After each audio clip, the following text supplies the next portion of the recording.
ஆதியாகமத்தின் புஸ்தகம் 31ஆம் அதிகாரம் 14வது வசனத்தை வாசிங்க. அதற்கு ராகேலும் லேயாளும், இனி எங்கள் தகப்பன் வீட்டிலே எங்களுக்கு பங்கும் சுதந்திரமும் உண்டோ? இது ஆதியாகமம் 31:14.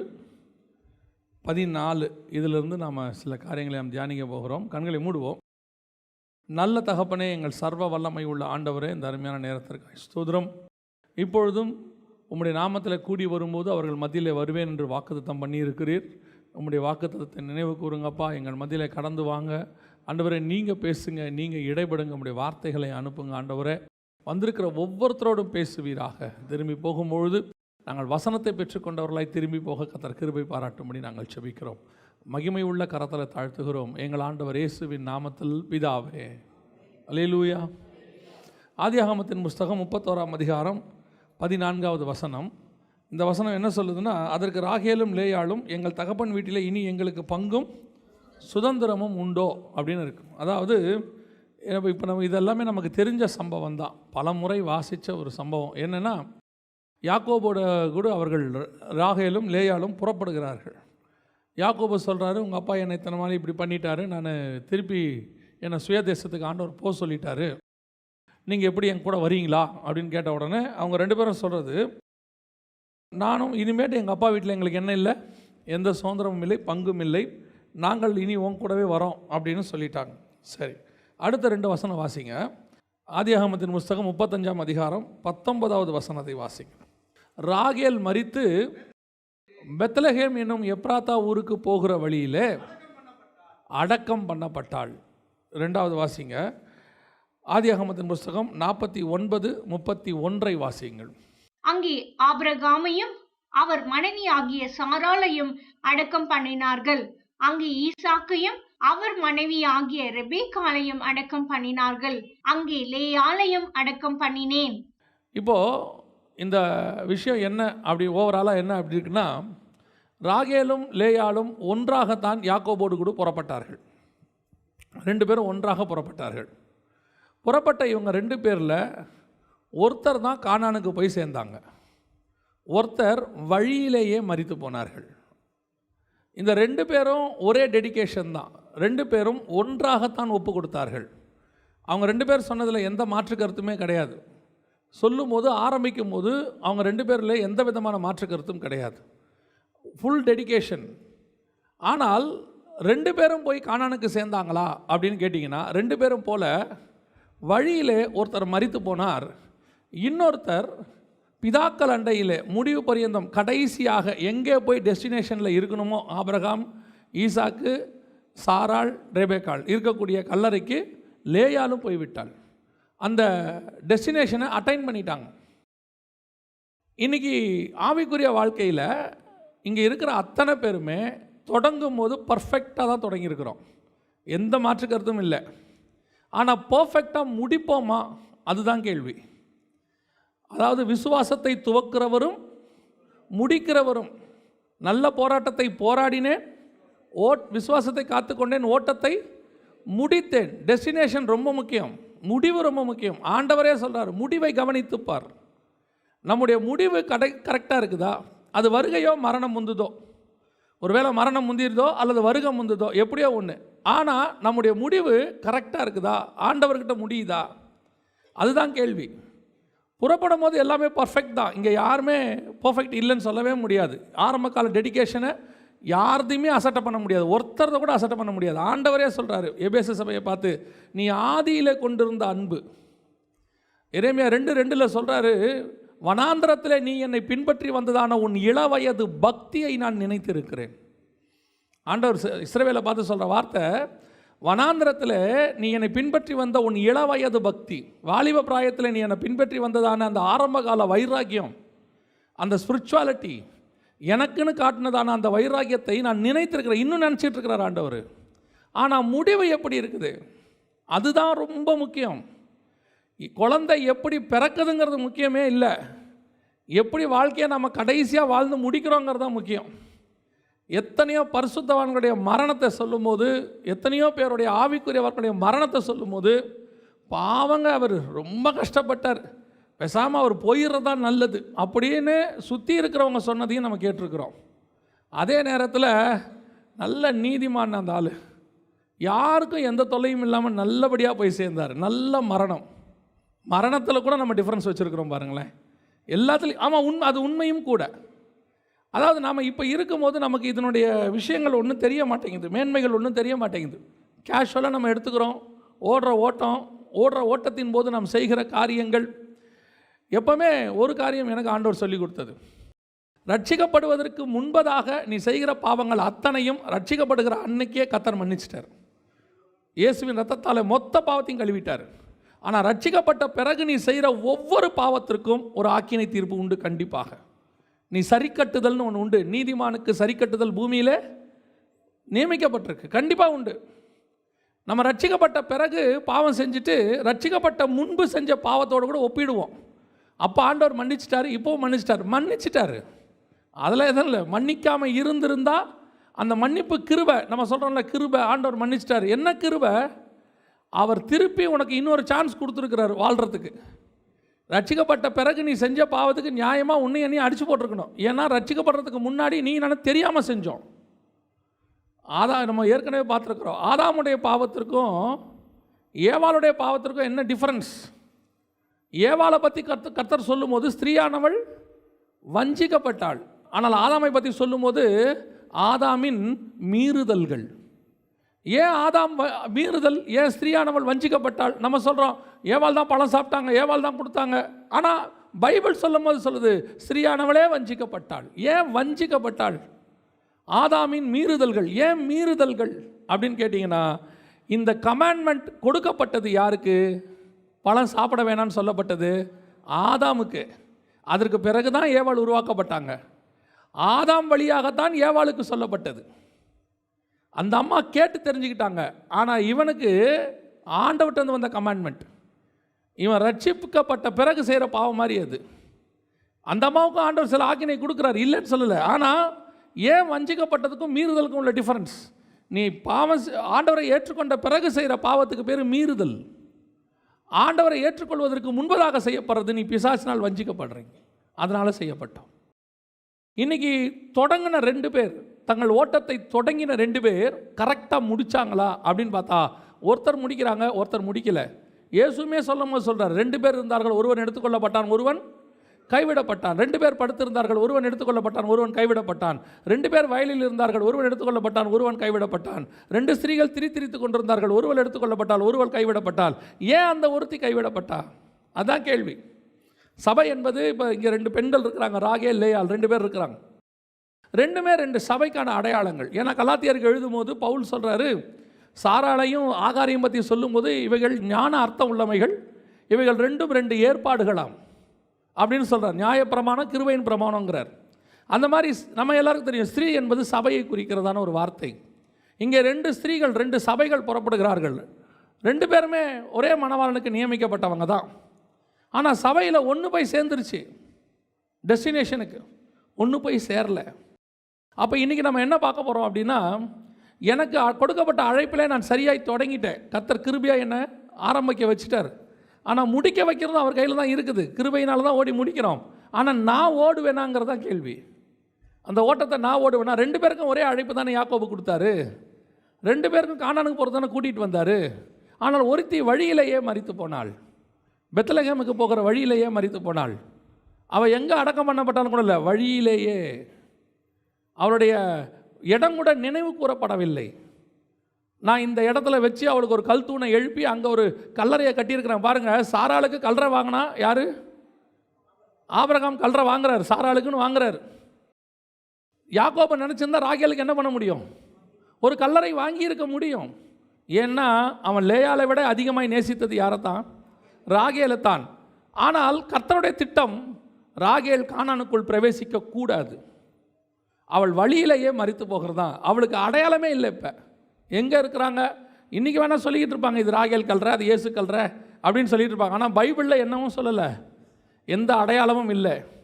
பைபிளில் வந்துங்க ஒவ்வொரு விஷயமும் ரொம்ப இம்பார்ட்டண்ட்டாக நமக்கு ஞானார்த்தமாக கொடுக்கப்பட்டிருக்கு.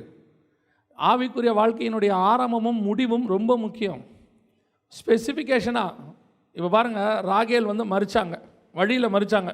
இவங்களை கொண்டு போய் கானானுக்குள்ள அந்த மக்பேலா குகையில் நினச்சிருந்தா வைக்க முடியுமா முடியாதா? நினச்சிருந்தா, யாக்கோபை நினச்சிருந்தா முடியுமா முடியாதா? முடியும். ஏன் முடியும்னா, இதே யாக்கோபை எகிப்தில் சாவுறாரு. அவர் வழியில் கூட சாவலை, அவர் எகிப்தில் சாகிறாரு. எகிப்தில் சாகிற யாக்கோபு கேட்குறாரு, என்னை என்ன பண்ணிடு, என்னை கொண்டு போய் எகிப்தில் புதைச்சிடாத, என்னை கொண்டு போய் எங்கே போட்டுரு, அங்கே என் பிதாக்கள் கல்லறையில் வச்சிருன்னு. யோசேப்பு பார்வோன்ட்டு அனுமதி வாங்கி கொண்டு போய் வச்சுட்டு வரான் பாருங்க. எகிப்திலிருந்து போய் வச்சுட்டு வரான். அவ்வளவு தூரம் வைக்க முடிஞ்சவனுக்கு ஒரு ராகேலை கொண்டு போய் கல்லறையில் வைக்க முடியாதா? நினச்சிருந்தா முடியும், கர்த்தர் நினச்சிருந்தா முடியும். ஆனால் கர்த்தருடைய திட்டம் ராகேல் அங்கே பிரவேசிப்பது கிடையாது. கல்லறைக்குள்ளே யார் இருக்கணும் யார் இருக்கக்கூடாதுன்னு கர்த்தர் நிர்ணயம் பண்ணுறார். தாவீது நகரத்தில் அடக்கம் பண்ண மாட்டான். சவுல் தலையை வெட்டி வனாந்தரத்தில் ஒரு இடத்துல மரத்துக்கு கீழே செத்து போனான். முடிவு ரொம்ப முக்கியம். ஆரம்பம் போதோ ஓடும் போதோ அல்லது வாலிப பிராயத்திலையோ அல்லது கொஞ்சம் வயசாகிற காலத்திலையோ நம்ம ஓடுற ஓட்டத்தை நமக்கு ஒரு ஆடுற ஆட்டம் ஓடுற ஓட்டம்பாங்க. ஆனால் முடிவு எப்படி இருக்குது, அந்த பயம் மட்டும் நமக்கு எப்போவுமே இருக்கணும். அது வருகையில் முடிக்கிறோமோ மரணத்தில் முடிக்கிறோமோ. இன்றைக்கி இயேசு வருவார், சோத்திரம். ஆனால் இன்றைக்கி நான் எப்படி முடிப்பேன், இன்றைக்கி இயேசு வந்தால் எப்படி முடிப்பேன், அதான் கேள்வி. ராகேலுக்கும் லேயாளுக்கும் அப்படி என்ன பெரிய வித்தியாசம்? யாக்கோபின் இடத்துல வித்தியாசம் இல்லை. இவளுக்கும் 7 வருஷம் வேலை செஞ்சுருக்கிறான், அவளுக்கும் 7 வருஷம் வேலை செஞ்சுருக்கிறான். எந்த மாற்று கருத்தும் இல்லை. இன்னும் சொல்ல போனால் அவன் 14 வருஷமும் ராகேலுக்காக தான் வேலை செஞ்சான். அதான் லிட்ரலாக பார்த்தா, யாக்கோபுடைய கணக்கின்படி பார்த்தா அவன் 14 வருஷமும் யாருக்காக தான் வேலை பார்த்துருக்கிறான்? ராகேலுக்காக தான் வேலை பார்த்துருக்கிறான். ஆனால் கணக்கு லேயாளுக்கு 7, ராகேலுக்கு 7. தேவனுடைய பார்வையில் எந்த பாரபட்சமும் இல்லை. கர்த்தர் பாரபட்சம் இல்லாதவர். அழைப்பு எல்லாருக்கும் ஒன்றாக தான் கொடுக்கப்படுகிறது. கிறிஸ்து எல்லாருக்காகவும் தான் பாடு அனுபவித்தார். கிறிஸ்து எல்லாருக்காகவும் தான் ரத்தம் சிந்தினார். கிறிஸ்துவின் பாடுகளிலே இஸ்ரவேலுக்கு தனி, புறஜாதியாருக்கு தனி என்று இல்லை. கிறிஸ்துவின் பாடுகளிலே இஸ்மவேலுக்கு தனி, ஈசாக்குக்கு தனி என்று இல்லை. கிறிஸ்துவினுடைய பாடுகள் எல்லாருக்கும் பொது. இயேசு கிறிஸ்துவின் ரத்தம் சகல பாவங்களையும் நீக்கும், எல்லாருக்கும் பொது. ஆனால் அப்படி ரத்தத்தால் கழுவப்பட்டு அழைக்கப்பட்டு கொண்டு வரப்பட்டவங்களில் ஒரு கூட்டம் வழியிலே மரித்து போகிற கூட்டம், ஒரு கூட்டம் முடிவு பரியந்தம் ஓடி கானானுக்குள்ளே பிரவேசிக்கிறதான ஒரு கூட்டம். இப்போ நாம் இது ரெண்டுத்துக்கும் உள்ள டிஃப்ரென்ஸை மட்டும்தான் பார்க்க போகிறோம். என்ன காரணமாக இருக்கும், எது எதெல்லாம் இவங்க ராகேல் பிரவேசிக்காமல் போனதுக்கு காரணம் அப்படின்னு சொல்லி தான் பார்க்க போகிறோம். வாசிங்க, முதலாவதாக வாசிங்க ஆதியாகமத்தின் புஸ்தகம் 31ஆம் அதிகாரம் 33, 34 வாசிங்க. ஆதியாகமம் 31, 33, 34. அப்பொழுது லாபான் யாக்கோபின் கூடாரத்திலும் லேயாளின் கூடாரத்திலும் 2 வேலைக்காரிகளின் கூடாரத்திலும் பிரவேசித்து பார்த்தும் ஒன்றும் கண்டுபிடிக்கவில்லை. பின்பு லேயாளின் கூடாரத்தை விட்டு ராகேலின் கூடாரத்துக்கு போனான்.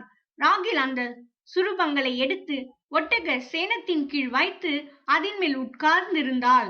லாபான் கூடாரம் எங்கும் தடவி பார்த்தும் அவைகளை கண்டுபிடிக்கவில்லை. முதலாவது ராகேலுக்கும் லேயாளுக்கும் என்ன வித்தியாசம்? 2 பேரும் தகப்பன் வீட்டை விட்டு வரும்போது ஒன்றாக தான் புறப்பட்டார்கள். ஆனால் லேயாள் முழுவதுமாக யாக்கோபை நம்பி தன் தகப்பன் வீட்டிலிருந்து ஒன்றும் எடுத்துக்கொண்டு வரவில்லை. ஆனால் ராகேலோ எது அருவருக்கத்தக்கதோ, கர்த்தர் எதை விரும்பவில்லையோ, கானானுக்குள் எது பிரவேசிக்க கூடாது என்று கர்த்தர் கட்டளையிட்டாரோ அதை எடுத்துக்கொண்டு வந்தாள். ராகேல் கானானுக்குள்ளே போகாமல் இருக்கிறதுக்கு காரணம் என்ன? ராகேல் கையில் இருக்கிறது கானானுக்கு போகக்கூடாது. ராகேல் கையில் இருக்கிறது எங்கே போகக்கூடாது?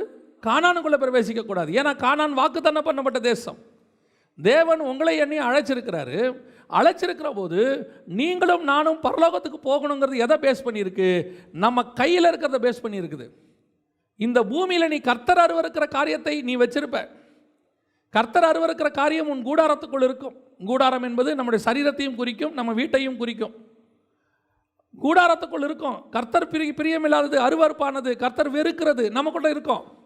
ஆனால் அதை சுற்றி இருக்கிற யார் பார்த்தும் தெரியாது. யாக்கோபுக்கும் தெரியாது. யாக்கோபு தைரியமாக சாட்சி கொடுக்குறான். என்ன கொடுக்குறான்? என் வீட்டில் எங்ககிட்ட இருக்கிறவங்கள யாருக்கிட்ட கண்டுபிடிச்சாலும் நீ எடுத்துக்க, அதுக்கு நான் சரிக்கு சாமா நீ செஞ்சுக்கலாம், எல்லாம் பண்ணிக்கலாம். ஏன்? அவனுக்கு ராகேல் மேலே பெரிய நம்பிக்கை. என் மனைவி எல்லாவற்றையும் விட்டு விட்டு எனக்கு பின்னால் வந்தாள். அவள் தன் தகப்பன் வீட்டிலிருந்து ஒன்றையும் கொண்டு வந்திருக்க மாட்டாள். குறிப்பாக என் தேவன் அருவருக்கிற காரியத்தை அவள் கொண்டு வந்திருக்க மாட்டாள். இதான் நம்பிக்கை. இன்னைக்கு ஆண்டவர் உங்ககிட்டையும் எங்கிட்டையும் எதிர்பார்க்கறது அதுதான். இந்த பூமியை விட்டு புறப்பட்டு பரலோகத்துக்கு போகும்போது கர்த்தர் உங்களுக்கும் எனக்கும் இந்த பூமியில் சில காரியங்கள் கொடுத்துருக்கிறார் அனுபவிப்பதற்கு. இப்போ யாக்கோபு கொண்டு வந்த 2 பெரிய பரிவாரங்கள் அத்தனையும் லாபான் வீட்டில் சம்பாரிச்சது தான். ஆமாம் தானே? ஆடு மாடு ஒட்டகம் எதுவாக இருக்குதோ எல்லாமே எங்கே சம்பாரிச்சது? லாபான் வீட்டில் சம்பாரிச்சது. இப்போ ஆண்டவர் இந்த பூமியில் உங்களுக்கு எனக்கும் கொடுத்துருக்கிற ஆசீர்வாதம் எங்கே சம்பாரிச்சது? இந்த பூமியில் சம்பாரிச்சது தான். கொடுத்தது யார்? கர்த்தர் தான் கொடுத்தாரு. அதில் எந்த மாற்று கருத்தும் இல்லை. இவைகளுக்கு நடுவில் கர்த்தருக்கு பிரியமில்லாத காரியங்கள்னு கொஞ்சம் இருக்குது. கர்த்தர் அருவருக்கிற காரியம்னு கொஞ்சம் இருக்குது.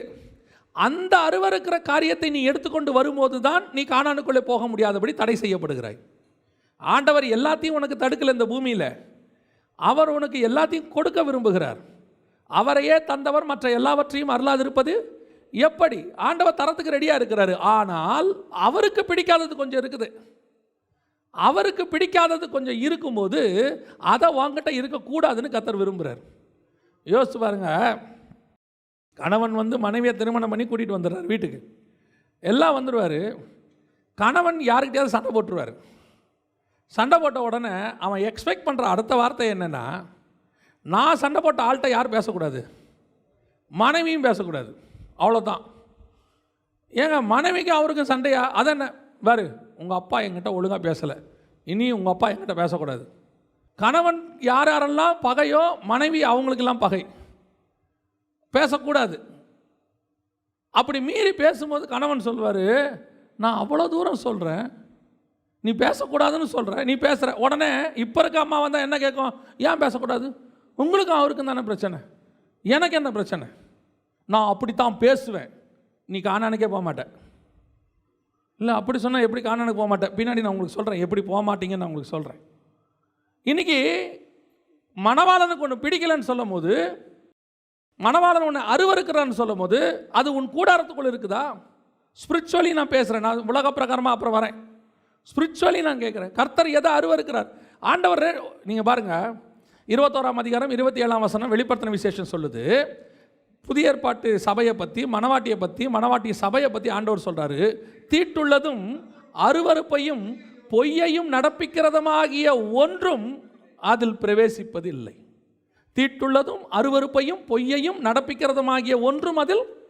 அப்போனா என்ன அர்த்தம்? இதை தவிர்த்து எல்லாம் போகும், இதை தவிர்த்து எல்லாம் பரலோகத்துக்கு வரும். உன் கூட இருக்கிறது எல்லாம் பரலோகத்தில் ஆண்டவர் கொண்டு வரத்துக்கு தான் கொடுத்துருக்காரு. உன் மனைவி பிள்ளைகள் ஆண்டவர் என்னென்ன கொடுத்தாரோ எல்லாம் வரும்.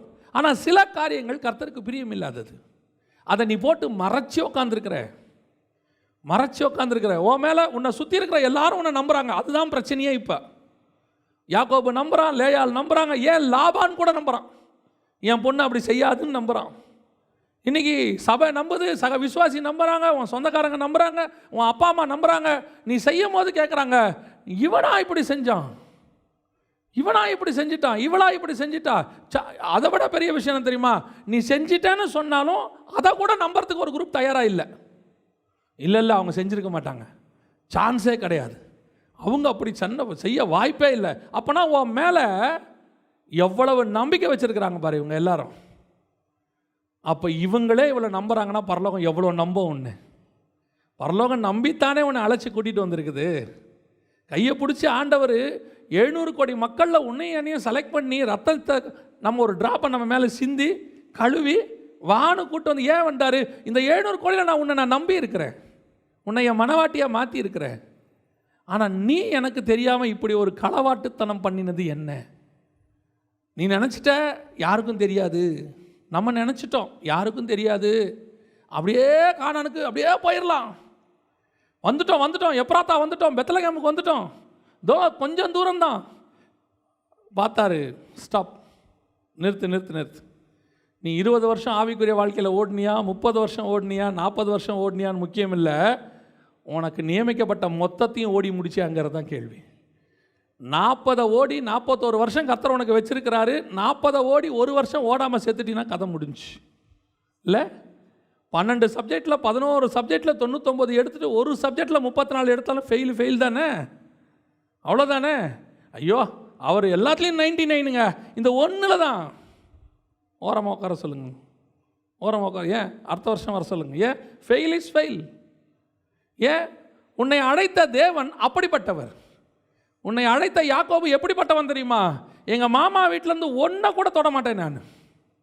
எடுத்து செக் பண்ணி பார்த்துக்கியா, என்கிட்ட செக் பண்ணு. என் தேவன் அப்படி பரிசுத்தர், என்னுடைய மணவாளன் அப்படி ஒரு பரிசுத்தர்.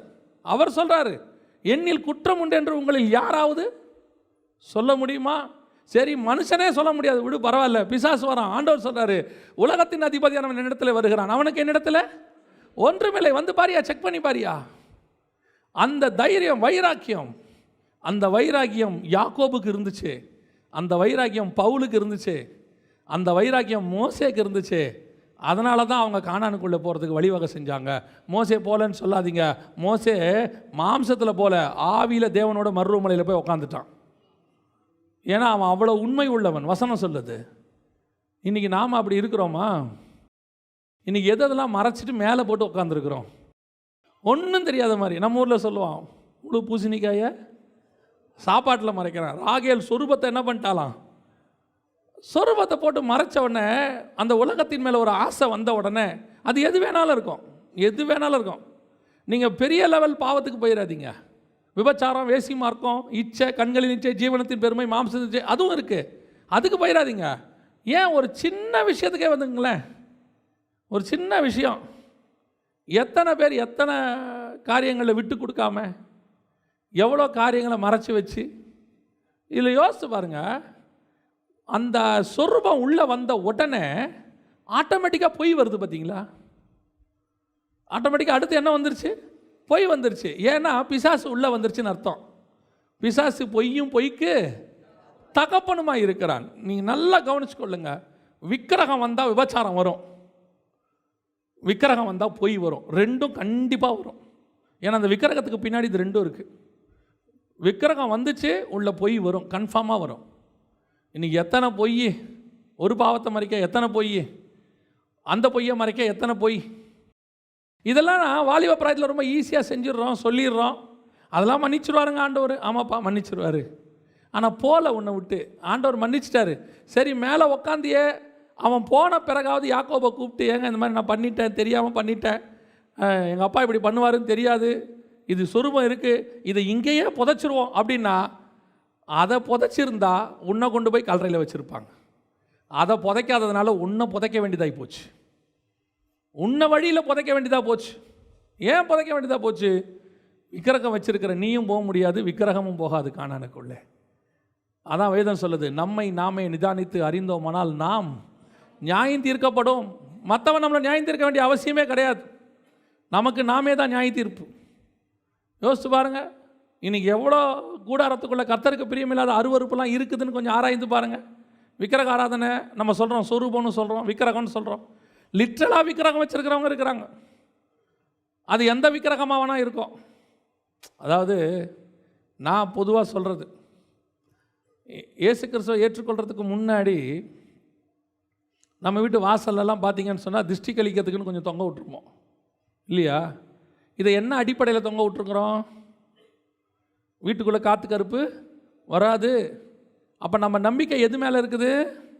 அந்த கருப்பு கலர் கயிறுலையும் அதில் தொங்க விட்டுருக்கிற படிகார கல்லையும் அதில் இருக்கக்கூடிய பச்சை மிளகாவோ எலுமிச்சை பழமோ ஏதோ ஒன்று மேலே நம்பிக்கை இருக்குது. இது இருந்தால் என் வீட்டுக்குள்ளே வராது. அது விக்கிரகம் தானே, அது ஒரு வகையான விக்கிரகம் தானே.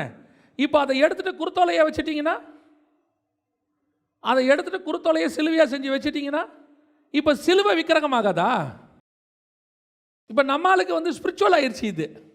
அது எப்படி சிலுவை விக்கிரகமாகும்? அது எப்படி? பொருள் தான் மாறி இருக்கு, உன் பயம் மாறல, உன் நம்பிக்கை மாறல. உன் நம்பிக்கை எது மேலே இருக்குது? அந்த பொருள் மேலே இருக்குது. இது இருந்தால் என் வீட்டுக்குள்ளே பாவம் வராது, என் வீட்டுக்குள்ளே பிசாசு வராதுன்னு. சிலுவையை பார்த்து பிசாசு உள்ளே வராமல் இருக்க மாட்டான், உன்னை பார்த்து உனக்குள்ளே இருக்கிற ஆண்டவரை பார்த்து தான் உள்ளே வராமல் இருப்பான். அப்போ என் நம்பிக்கையும் என் விசுவாசமும் கொஞ்சம் கொஞ்சமாக பொருளாக மாறி இருக்குது, வேற பொருளுக்கு மாறி இருக்கே ஒழிய தேவனிடத்தில் மாறல. ஒரு விதமான ஆவிக்குரிய விக்கிரகம் என் வீட்டுக்குள்ளே இருக்க தான் செய்யுது, இருக்குதான். ஏதோ ஒன்று மேலே ஒரு பயம், ஏதோ ஒன்று மேலே ஒரு நம்பிக்கை. பயப்படக்கூடாதுன்னு ஆண்டவர் சொல்கிறாரு, நீ பயப்படுற. அது எது மேலே? பிசாசு மேலேயோ, பில்லி சூனிய மேலேயோ, கட்டு மேலேயோ. ரட்சிக்கப்பட்டவங்கள சொல்கிறேன். யாரோ எனக்கு கொஞ்சம் பில்லி சூனியம் செஞ்சிட்டாங்க போல, செய்ய முடியாதுங்க. வசனம் அப்படித்தானே சொல்லுது. யாக்கோபுக்கு விரோதமாய் மாந்திரீகம் இல்லை, இஸ்ரவேலுக்கு விரோதமாய் செய்கிறவன் தான் சாவானே ஒழிய நான் சாவ மாட்டேங்கிற நம்பிக்கை உனக்கு வந்துடணும்ல. உன்னுடைய நம்பிக்கை இப்போ எது மேலே போயிருச்சு? இதுலேருந்து தப்பிக்கிறதுக்கு என்ன பண்ணலாம்? அதுக்கு ஆல்டர்னேட்டாக நீ ஒன்று தேடுற. இப்போ இன்னைக்கு இருக்கு, கிறிஸ்தவத்துக்குள்ளே இருக்குது. ஆண்டவர் பயப்படாதனா நீ பயப்படுற, ஆண்டவர் தைரியமாக இருந்தா நீ தைரியமாக இருக்க மாட்டேங்கிற. எதை பார்த்து பயப்பட வேணாங்கிறாரோ அதை பார்த்து பயப்படுற, எதை மேலே தைரியமாக இருங்கிறாரோ அது மேலே தைரியமாக இருக்க மாட்டேங்கிற. ஆனால் கேட்டு பாருங்க, we are spiritual life. இன்னைக்கு எத்தனை விதமான விக்கிரகம் இருக்குது வீட்டுக்குள்ளே. நம்மளை பொறுத்த வரைக்கும் விக்கிரகம்னா என்ன? புறஜாதியாருடைய சிலை, அவ்வளோதானே. அதெல்லாம் பழசு, அதை விட்டுட்டு வந்துட்டோம். இப்போ வேறு ஆவிக்குரிய விக்கிரகத்தை வச்சுருக்கிறான் வீட்டுக்குள்ளே. எல்லா விதமான விக்கிரகம். வாசிங்க 1 சாமுவேலின் புஸ்தகம் 15ஆம் அதிகாரம் 23வது வசனம் வாசிங்க. ரெண்டகம் பண்ணுதல், பில்லி சூனிய பாவத்திற்கும் முரட்டாட்டம் பண்ணுதல், அவபக்திக்கும் விக்கிரக ஆராதனைக்கும் சரியாயிருக்கிறது. அப்படின்னா என்ன அர்த்தம்? முரட்டாட்டம் பண்ணுதல், அவபக்தி, இது ரெண்டும் எதுக்கு சமமானமாக இருக்குது? விக்கிரக ஆராதனைக்கு சமமாக இருக்குது. இப்போ எதை போட்டு மூடி வச்சிருக்கிறா? விக்கிரகத்தை, சொரூபத்தை போட்டு மூடி வச்சிருக்கிறா. இப்போ நீ எது மேலே உட்காந்துருக்கிற?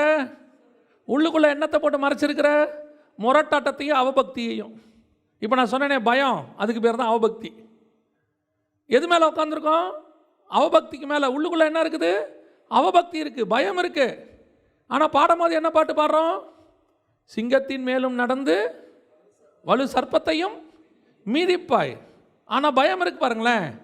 பைபிளில் ஆண்டவர் எதை பார்த்து பயப்படணும், எதை பார்த்து பயப்படக்கூடாதுன்னு கரெக்டாக சொல்லிட்டார்.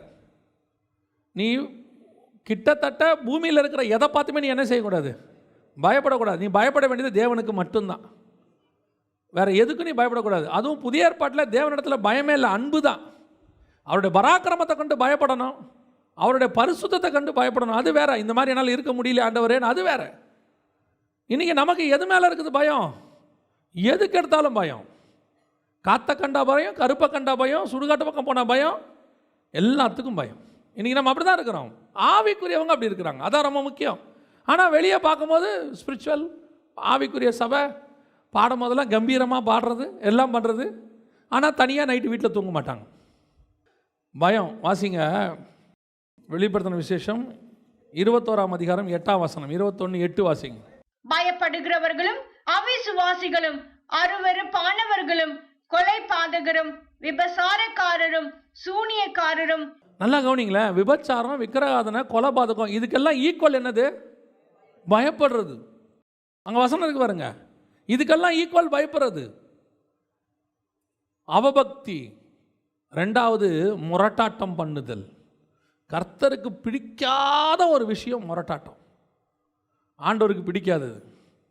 ஆவிக்குரியவங்க வீடாக இருக்கட்டும், ஆவிக்குரிய சபையாக இருக்கட்டும், சபைக்குள்ளே நீ முரட்டாட்டம் பண்ணக்கூடிய விசுவாசி, சபைக்குள்ளே முரட்டாட்டம், வீட்டுக்குள்ளே முரட்டாட்டம் பண்ணக்கூடிய கணவன் மனைவி பிள்ளைகள் கர்த்தருக்கு அருவருப்பானவர்கள். கர்த்தருக்கு அருவருப்பானவர்கள். இன்றைக்கி கடைசி காலத்தில் இது எல்லார் வீட்லேயும் இருக்குது, எல்லா சபையிலையும் இருக்குது. அது என்ன சாபம்னு தெரியல. நிறைய சபை முரட்டாட்டம். அதாவது ரொம்ப ஆச்சரியம் என்னென்னா, ஒரு காலத்தில் நான் சொல்கிறது 30 வருஷத்துக்கு முன்னாடி திடீர்னு சபையில் இருக்கிற ஒரு அசிஸ்டண்ட்டோ விசுவாசியோ சபை ஆரம்பிக்கணும் அப்படின்னு சொன்னால் போய் ஊழியக்காரர்கிட்ட சொல்லுவார். சில ஊழியக்காரங்க ஒத்துக்கிட்டு ஜோம் பண்ணி அனுப்புவாங்க, போயிட்டு வாங்கன்னு. சில ஊழியக்காரங்க அதெல்லாம் முடியாது அப்படின்னு சொல்லுவாங்க. ஆனால் அப்படி போகிறவங்க சமாதானமாக போயிடுவாங்க. அவங்க அனுப்புகிறாங்களோ இல்லையோ, ஆண்டவர் சொன்னார் நான் போகிறேன்ட்டு அவன் போயிடுவான். இப்போ அப்படி இல்லவே இல்லை. இன்றைக்கி சபை எப்படி இருக்குது? சண்டை இல்லாத சபை ரொம்ப கம்மி. சண்டை இல்லாத சபை. உள்ளுக்குள்ளே சண்டை, அடிதடி, பிரிவினை, போலீஸ் வருது, முரட்டாட்டம். ஏன் எப்போ உனக்கு ஒரு முரட்டாட்ட சுபாவம் வந்துருச்சோ, நான் என்னது என் உரிமை அப்படின்னு நீ போராட்டத்தை சபைக்குள்ளே கொண்டாந்துட்டியோ, எப்போ கர்த்தருக்கு பிரியமில்லாத சவுண்டு சபைக்குள்ளே வந்துருச்சோ, அன்னையோட நீ விக்கிரகத்தை மேலே போட்டு உக்காந்துருக்கேன்னு அர்த்தம். நீ ஒரு ராகேல்.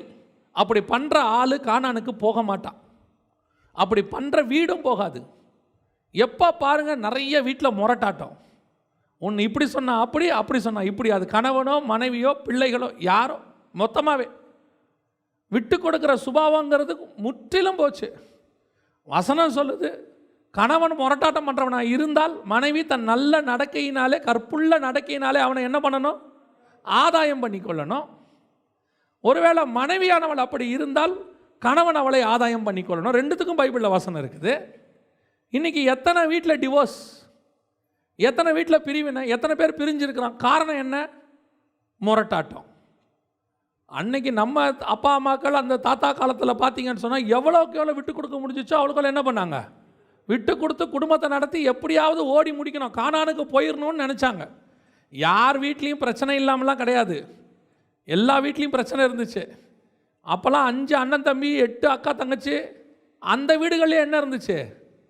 சண்டை வரும், ஒருத்தருக்கு ஒருத்தர் விட்டு கொடுத்து சமாதானமாக போயிட்டு இருந்தான். இப்போ ஒரு கணவன், ஒரு மனைவி, ஒரு பிள்ளை, மிஞ்சி போச்சுன்னா 2. வீட்டுக்குள்ளே காலையில் 7 மணிக்கு முதலாம் உலக யுத்தம், 8 மணிக்கு 2ஆம் உலக யுத்தம், 9 மணிக்கு 3ஆம் உலக யுத்தம். இன்றைக்கி நிலைமை என்ன? எல்லா வீடும் எப்படி தான் இருக்குது. இப்போ நம்ம என்ன சொல்லிட்டோம்? எல்லா வீட்லேயும் அப்படி தாங்க இருக்குது, நம்ம அட்ஜஸ்ட் பண்ணி தான் போகணும். ஏன் நீங்கள் தப்பை எதுக்கு நீங்கள் சரின்னு பிரசங்கம் பண்ணுறீங்க?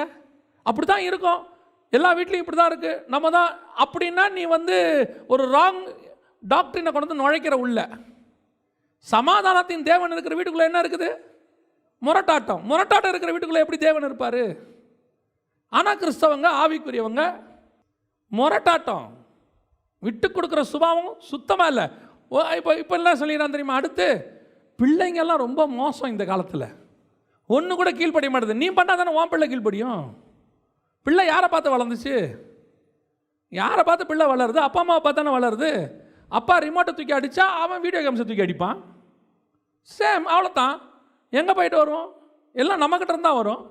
இதில் வேறு இவர் பெருமைக்கு சொல்கிறார், நான் சின்ன வயசில் எவ்வளோ அமைதி தெரியுமா, இப்போ எப்படிப்பா இருக்கிற? சின்ன வயசில் நீ அமைதியாக இருந்த நியாயம், இப்போ நீ எப்படி இருக்க? உன் பையன் உன்னை தான் பார்க்குறான், உன் பொண்ணு உன்னை தான் பார்க்குது. அப்புறம் பழியை தூக்கி பிள்ளைங்க மேலே போடுறது, அது சரியில்லை, இது சரியில்லை. வீட்டுக்குள்ளே முரட்டாட்டம் இருந்துச்சு. நீ ஒரு ராகேல், நீ மூடி மறைச்சி உக்காந்துக்கிட்டு இருக்க. மேலே வெளியே வரும்போது பார்த்தீங்கன்னா, ஐயோ அந்த பிரதர் என்ன சாஃப்ட் தெரியுமா, ஐயோ அவர் சவுண்டாக கூட பேச மாட்டாருங்க. அந்த சிஸ்டர் யார் தெரியுமில்ல? அந்த சிஸ்டர் வருகை வந்துச்சுன்னா எக்காலத்தில் அவங்க தான் ஃபஸ்ட்டு போவாங்க. சபையிலேயே அவங்க தான் ஃபஸ்ட்டு போவாங்க. என்ன அமைதி! பிரைஸ் த லார்டில் பிரைஸ் தான் வரும், லார்டு தான் வரும், வராது. அவ்வளோ அமைதி. யாரை ஏமாத்துறிய? யாரை ஏமாத்துறிய? நல்லா தெரிஞ்சுக்கொள்ளுங்க, சுற்றி இருக்கிறவன் சாட்சி முக்கியம், ஆனால் இது பரலோகத்துக்கு விட்டு போகாது. மேலே இருக்கிற ஒருத்தர் சாட்சி கொடுக்கணும். தகப்பன் ஒருத்தர் பார்த்துக்கிட்டு இருக்கிற உன் கூடாரத்துக்குள்ளே என்ன இருக்குதுன்னு சொல்லி நீ வேணா மூடி போட்டு உக்காந்துக்கலாம். மேலே எல்லாவனும் நம்பிடுவான்.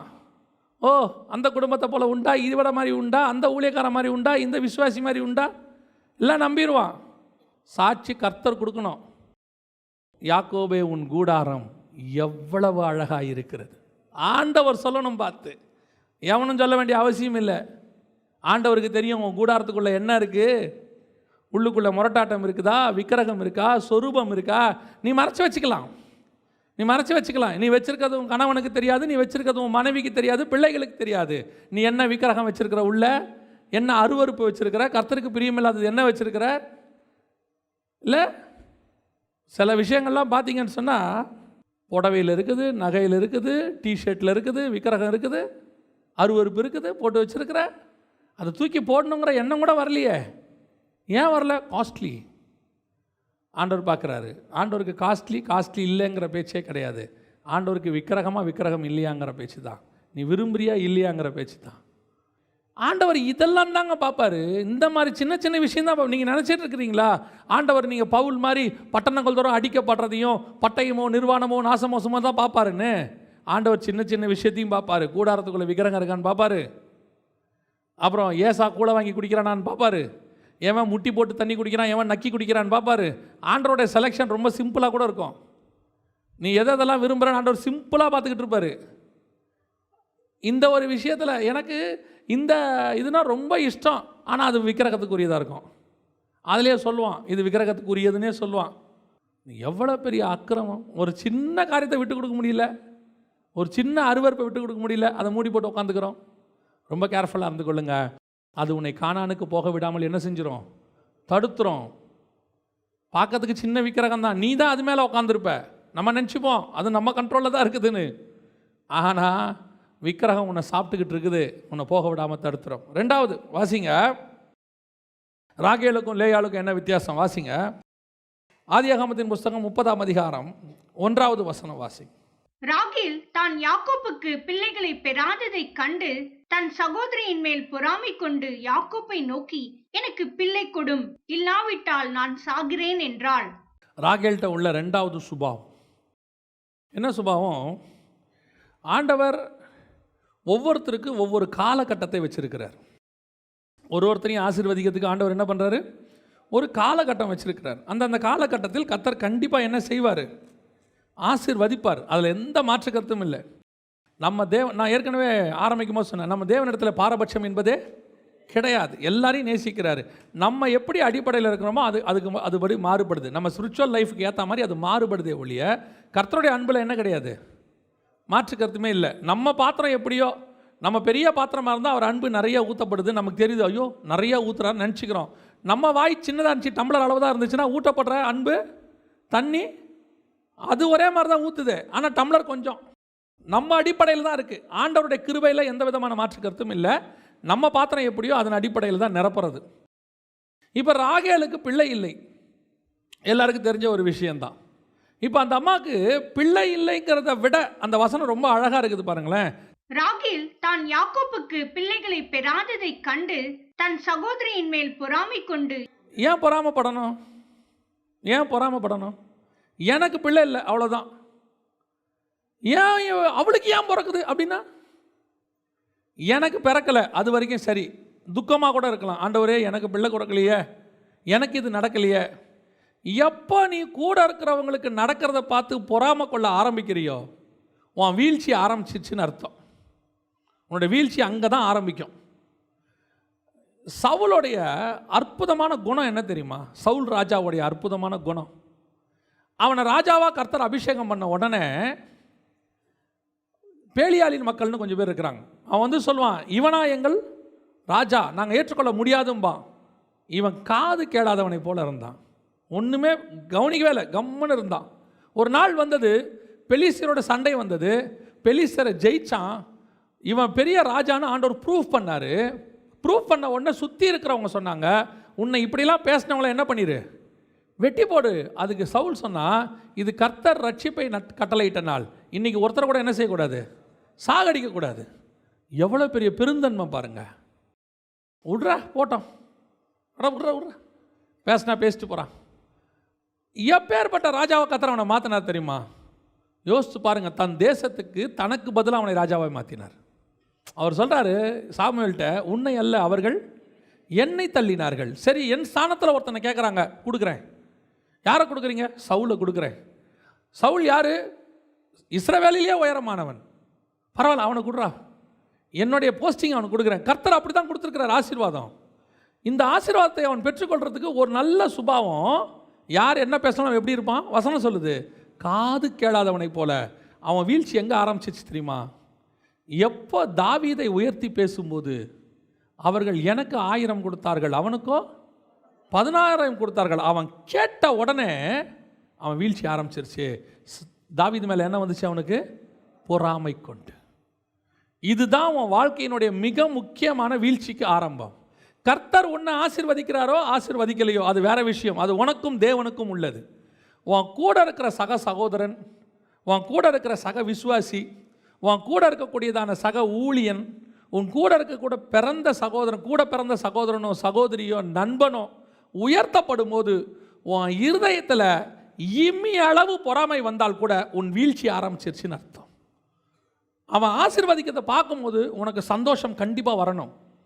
வந்துச்சுன்னா நீ தேவனுடைய சுபாவத்தை உடையவன் அர்த்தம். ராகேலுக்கு யார் மேலே பொறாமை? தன் சகோதரி மேலே பொறாமை, அக்கா மேலே பொறாமை. அக்காவுக்கு குழந்தை பிறந்தா அவளுக்கும் குழந்தை மாதிரி தானே அது. அவளை சித்தின்னு தானே கூப்பிட போகுது. அக்கா குழந்தை ஏன் குழந்தை தானே. அவளுக்கு அக்கா குழந்தைன்னு தோணலை, ஏன் குழந்தைன்னு தோணவே இல்லை. அது என்ன தோணுது? அவளுக்கு மட்டும் பிள்ளை பிறக்குது. அதை விட அவளுக்கு பிள்ளை பிறந்தா என்ன, பிறக்காட்டி என்ன, என்னை ஆசீர்வதிங்க ஆண்டவரே அவளை ஆசீர்வதிச்சிங்க, சோத்திரம், என்னையும் கேட்கலாம்ல ஆண்டவர்கிட்ட. பொறாமை. ஆவிக்குரிய வாழ்க்கையில் நீ எப்பவுமே உனக்கு இருக்க வேண்டியது நேராக பார்க்கறது தான். இடதுபுறமும் வலதுபுறமும் சாயக்கூடாதுன்னு கர்த்தர் சொல்கிறாரு. அதுக்கு ஒரு பெரிய ரீசன் என்ன தெரியுமா? உன் கூட இருக்கிறவன் முன்னேறானா, உன் கூட இருக்கிறவன் என்ன ஆனாங்கிறத பார்க்காது. அவனை ஏன் உயர்த்துறாரு, ஏன் அவன் மேலே வரான், நம்மளை விட அவன் மேலே போகிறானே. நல்லா தெரிஞ்சுக்கொள்ளுங்க, நமக்கு இந்த உலகத்தில் காம்படிஷனே கிடையாது. நமக்கு என்ன கிடையாது? போட்டியே கிடையாது. ஏன் போட்டி கிடையாது? நீ நானும் யூனிக்கு கர்த்தருக்கு. உனக்கு எனக்கு வச்ச அழைப்பு இன்னொருத்தனுக்கு இல்லை. நீ எப்படி உனக்கு சமமாக இல்லாதவனோட போட்டி போடுற? பாக்ஸிங் 2 பேரும் 50 கிலோ இருக்கணும் இல்லையா? ரெஸ்லிங் 2 பேரும் 75 கிலோ இருக்கணும். அப்புறம் கிரிக்கெட் 2 பேரும் 11 பேர் இருக்கணும். அப்போ 2மே சமமாக இருந்தால் என்ன போடணும்? போட்டி போடணும்.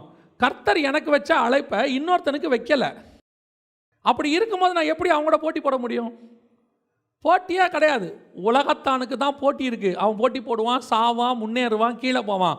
உனக்கு எனக்கும் யாரை பார்த்து போட்டியும் கிடையாது, பொறாமையும் கிடையாது.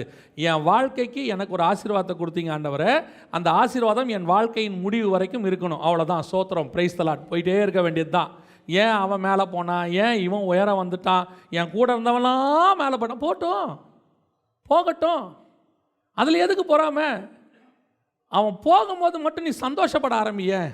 என் கூடவே இருந்தான், இன்றைக்கி நல்லா இருக்கிறான், கர்த்தரவனை ஆசீர்வச்சிருக்கிறாரு, அவன் உண்மை உள்ளவனாக இருந்தான், அவன் நீதிமானாக இருந்தான், கர்த்தரவனை ஆசீர்வச்சிருக்கிறாரு, ஆண்டவர் பார்ப்பார். இவன் ஆசீர்வாதமாக இல்லானோ தன் சகோதரன் ஆசீர்வதிக்கிறத பார்த்து, தன் நண்பன் ஆசீர்வதிக்கிறத பார்த்து சந்தோஷப்படுறான்டா, அவனையும் ஆசீர்வதி. நல்ல குணம் இருக்குதுடா, அவனையும் ஆசீர்வதிடா. எப்பேற்பட்ட விஷயம் பாருங்கள். ஆண்டவர் சொல்கிறார், நான் உயர்த்தப்படும் போது எல்லாரையும் என்ன செய்வேன்? என் பக்கம் இழுத்துக்கொள்வேன். அதான் கர்த்தருக்கு ரொம்ப பிரியம். இருக்கிறவன் நாசமாக போனோம். நிறைய பேருக்கு இன்றைக்கி ஆவிக்குரியவங்க சபைக்குள்ளேயே எவ்வளோ பொறாமை தெரியுமா? எவ்வளோ வெறுப்பு, எரிச்சல். ஊழியக்காரங்களுக்குள்ளேயே எவ்வளோ எரிச்சல். ஒருத்தன் வளர்றானா எப்படியாவது அவனை தட்டணும் தான் நினைக்கிறானே ஒழிய சந்தோஷப்படுறவன் ரொம்ப கம்மி, ரொம்ப கம்மி. கேர்ஃபுல்லாக இருந்து கொள்ளுங்க. கர்த்தர் எதை விரும்பவில்லை? பொறாமையை விரும்பலை. அதை விட ரொம்ப முக்கியம், பிள்ளை பெறாததை கண்டு இருக்கிறதுலே ரொம்ப டேஞ்சரஸ் இதுதான். பொறாமை கொண்டு அவன் என்ன பண்ணாலாம், தன் வேலைக்காரிடத்தில் போய் என்ன செய்யுங்க, எனக்கு ஒரு பிள்ளையை பெற்றுக் கொடுங்க அப்படின்னு யாக்கோபுக்கிட்ட கேட்குறாங்க. ஆனால் கர்த்தருக்கு ராகேல் மேலே திட்டம் இருக்குது. கர்த்தருக்கு ராகேல் மேலே என்ன இருக்குது? திட்டம் இருக்குது. ஆனால் அந்த திட்டத்துக்கான நேரம் இன்னும் வரவில்லை. கர்த்தர் ஒவ்வொன்றையும் கொடுக்கறதுக்கு பின்னாடி ஒரு ரீசன் இருக்குது. ஒரு ரீசன் கண்டிப்பாக இருக்குது. அவர் காலம் தாழ்த்துறாரு, தாமதிக்கிறாரு, இல்லை கொஞ்சம் டைம் ஆகுதுன்னா கர்த்தர் ஏதோ ஒரு ரீசனுக்காக தான் அப்படி பண்ணுவார். இல்லைன்னா கர்த்தர் பண்ணாமல் இருக்கவே மாட்டார். இப்போ யோசிச்சு பாருங்கள், இந்த பக்கம் 4 குழந்தை லேயாளுக்கு பிறந்துருச்சு. ரூபன், சிமியோன், லேவி, யூதா 4 பிறந்துருச்சு. ராகேலுக்கு ஒரு குழந்தையும் பிறக்கலை. ராகேல் என்ன பண்ணணும்? எனக்கு அதை விட ரொம்ப ஆச்சரியமான ஆள் யாருன்னு கேட்டிங்கன்னா, சாராளுக்கு கிட்டத்தட்ட 90 வயசு வரைக்கும் என்ன இல்லை, குழந்தை இல்லை. அடுத்து ரெபேக்காள் வராங்க. ரெபேக்காளுக்கு எத்தனை வருஷம் குழந்தை இல்லை தெரியுமா? 20 வருஷம் குழந்தை இல்லை. ஈசாக்குக்கு திருமணமாகும் போது 40 வயசு. ஏசாவும் யாக்கோவும் பிறக்கும் போது ட்வின்ஸு, ஏசாவும் யாக்கோவும் பிறக்கும் போது அவனுக்கு 60 வயசுன்னு பைபிள் சொல்லுது. 20 வருஷம் யாருக்கு இல்லை? குழந்தை இல்லை. கொஞ்சம் யோசிச்சு பாருங்கள். ஒரு இடத்துலாவது ரெபேக்கா முகம் சுழிச்சாங்களா? ஒரு இடத்துலாவது ரெபேக்கா போய் ஈசாக்கு கிட்ட முறையிட்டாங்களா? இல்லை ஒரு இடத்துலாவது ரெபேக்கா பணிப்பெண்களோட தான் வந்தாங்க. இதே லாபான் தான் தங்கச்சி அனுப்பி வைக்கிறான். இதே லாபான் தான் அனுப்பி வைக்கிறான். அவனும் வேலைக்காரிகளை கூட கொடுத்து தான் அனுப்புகிறான். என்னைக்காவது இந்த ரெபேக்கால் யோசித்தாங்களா வேலைக்காரி வழியா? ஏன்னா அவங்களுக்கு ஏற்கனவே ஒரு எக்ஸ்பீரியன்ஸ் இருக்குது. மாமியார் என்ன பண்ணிட்டாங்க, ஆகார் வழியாக ஒரு குழந்தை பிறந்திருக்குது. ஸோ நினைக்கலாம், பாவம் நம்ம கூட வேணால் ஒரு வேலைக்காரி வழியாக ஒரு குழந்தைய பெற்றுக்கலாமே. ஆனால் ஒரு நாளும் ஒரு முறுமுறுப்பில்லை. ஒரு நாளும் போய் அவங்ககிட்ட சண்டை போடலை. ஒரு நாளும் அவங்ககிட்ட போய் என்ன செய்யலை, வாக்குவாதம் பண்ணலை. வேலைக்காரியோட குழந்தை பெற்றுக்கன்னு சொல்லலை.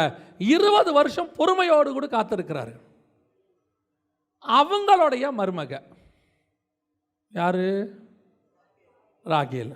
இப்போ இந்த அம்மாவுக்கு என்ன சொல்லணும், என்ன நினைக்கணும்? பாட்டி மாரியா, அம்மா மாரியா? நீ யாரை ஃபாலோ பண்ண போகிற? இப்போ பாட்டி என்ன பண்ணுறாங்க?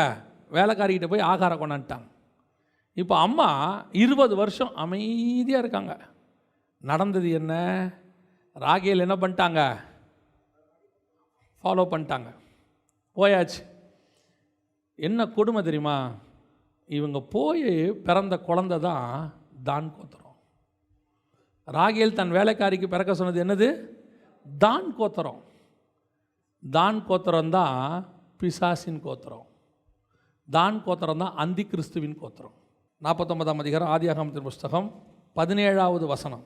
தான் குதிரையின் மேல் ஏறி இருக்கிறவன் மல்லாந்து விழும்படியாய் அதன் குதிங்காலை கடிக்கிறதற்கு வழியிலே கிடக்கிற சர்பத்தை போலவும் பாதையில் இருக்கிற விரியனை போலவும் இருப்பான். ஆண்டவர் உனக்கு கொடுக்கிறேன்னு சொன்ன பிள்ளை யார் தெரியுமா? காத்திருந்தால் ராகேலுக்கு கிடைக்கிற பிள்ளை யார் தெரியுமா? அதையும் வாசிங்க. 30ஆம் அதிகாரம் 22வது வசனம் வாசிங்க. நல்ல கவனிங்க. கர்த்தர் ராகேலை நினைத்தருளினார். ஃபர்ஸ்ட் லேயாளுக்கு கொடுக்கும் போதும் கர்த்தர் நினைத்தருளினார். லேயாளை நினைத்தருளினார், ராகேலையும். அப்போ லேயாளை நினைக்கிறதுக்கு ஒரு காலம் இருக்கு, ராகேலை நினைக்கிறதுக்கு ஒரு காலம் இருக்கு, ரெண்டு பேரையும் நினைக்கிறதுக்கு ஒரு காலம் இருக்கு. அவளுக்கு ஃபர்ஸ்ட் நினைச்சாரு, இவளுக்கு பின்னாடி நினைச்சிருக்கிறார். அந்த நினைச்சு கர்த்தர் கொடுக்கிற வரைக்கும் இவளால் என்ன பண்ண முடியல?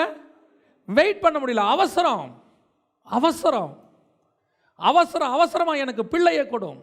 அவசரம் அவசரமாக போய் ஷார்ட்கட்டில் ஆசீர்வாதத்தை தேடி குறுக்கு வழியில் தேடுறதுக்கு இதுக்குள்ளே பண்ணி முடிச்சாதான் ஆச்சு. இதுக்குள்ளேயே பண்ணிடணும். முடிவு பிசாசு பிறக்கும். முடிவு யார் பிறக்கும்? தான் பிறக்கும். நான் வெறும் பிள்ளை பிறக்கிறதுல மட்டும் சொல்லலை. கர்த்தர் உனக்கு நியமிச்சிருக்கிற காலம் வரைக்கும் எல்லாவற்றிலும் நீ பொறுமையாக இருக்கணும். கர்த்தர் உன்னை உயர்த்துகிற காலம் வரைக்கும் எதுல, அதான் வசனம் தெளிவாக சொல்லுது, ஏற்ற காலத்தில் அவர் உங்களை உயர்த்தும்படிக்கு அவருடைய பலத்த கரத்துக்குள்ள அடங்கி இருங்கள். அர்ஜென்ட்டா ஆண்டவர் உனக்கு ஒரு வேலை வச்சிருக்கிறாரு. அந்த வேலை கிடைக்கிற வரைக்கும் நல்ல சிம்டம் ஒன்று இருக்கும் தெரியுமா? நீ எங்கே போனாலும் கதவு அடைக்கும். எங்கே போனாலும் என்ன செய்யும்? கதவு அடைக்கும். சுற்றி இருக்கிறவங்களாம் சொல்லுவான், இவன் ஒரு ராசிக்கட்ட பையங்க, எல்லாருக்கும் வேலை கிடைக்கும், இவன் போனால் என்ன செய்யாது? கிடைக்காது அப்படின்னு சொல்லிட்டானா, நான் என்னுடைய அனுபவத்திலேருந்து சொல்கிறேன், சொல்லிட்டானா நான் விலையேற பெற்றவன், எனக்கு பெஸ்ட்டு ஒன்று கர்த்தர் வச்சிருக்கிறாரு, அந்த டோர் ஓப்பன் பண்ணுற வரைக்கும் எல்லா டோரையும் க்ளோஸ் பண்ணி வச்சுட்டாருன்னு அர்த்தம். ஏன் டோரை க்ளோஸ் பண்ணார் தெரியுமா? இந்த டோர்லலாம் நீ போயிடாத, எல்லாரும் போட்டோம், நீ போகாத, உனக்கு நான் ஒரு டோர் வச்சிருக்கிறேன், அந்த டோருக்குள்ளே போ. அந்த டோருக்குள்ளே வேற எவனுமே வர முடியாது, அது உனக்குன்னு இருக்கிற ஸ்பெஷல் டோர். உங்களுக்கு ஒன்று தெரிஞ்சுக்கொள்ளுங்க, நம்ம தேவனுடைய சுபாவம் என்ன தெரியுமா? அவர் நேரத்தை உங்களுக்காகலாம் மாற்ற மாட்டார், மாற்றவே மாட்டார். அவர் நேரம் ஃபிக்ஸ் பண்ணது நேரம்தான். ஆனால் அது வரைக்கும் நீ சும்மா இருந்தினா உனக்கு நஷ்டம் இல்லை. புரியுதா? உங்களுக்கு எந்த விதமான பாதிப்பும் இல்லை, டிப்ரெஷன் இல்லை, ஸ்ட்ரெஸ் இல்லை, சும்மா தான் இருக்கணும். ஆனால் சுற்றி இருக்கிறவன் உன்னை சும்மா விட மாட்டான். நீ என்ன கவலையே இல்லாமல் இருக்கிற, இப்படியே இருக்கிறிய, நீ என்ன சோம்பேறியா, ஏன் இப்படி இருக்க? இல்லைடா, எனக்கு ஒன்று வச்சிருக்கிறாரு, அது வரும். அது வர வரைக்கும் முருங்கை மரத்தை வச்சு பாருங்கள், டக்குன்னு ஒரு 6 மாதத்துக்குள்ளே முருங்கைக்காய் வந்துடும். ஆனால் நீங்கள் மாமரத்தை வச்சு பாருங்கள், அது வரத்துக்கு எப்படியும் 2 வருஷம் 3 வருஷம் ஆகும்.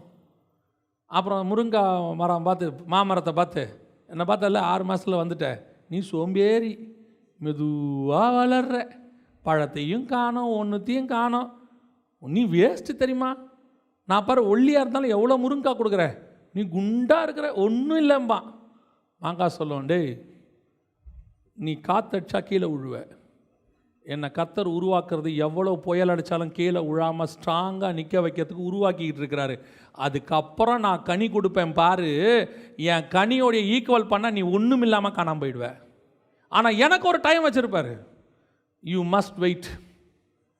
ராகேல் அவசரப்பட்டதன் விளைவு தான் பிறந்தான், காத்திருந்ததனுடைய விளைவு யோசேப்பு பிறந்தான்.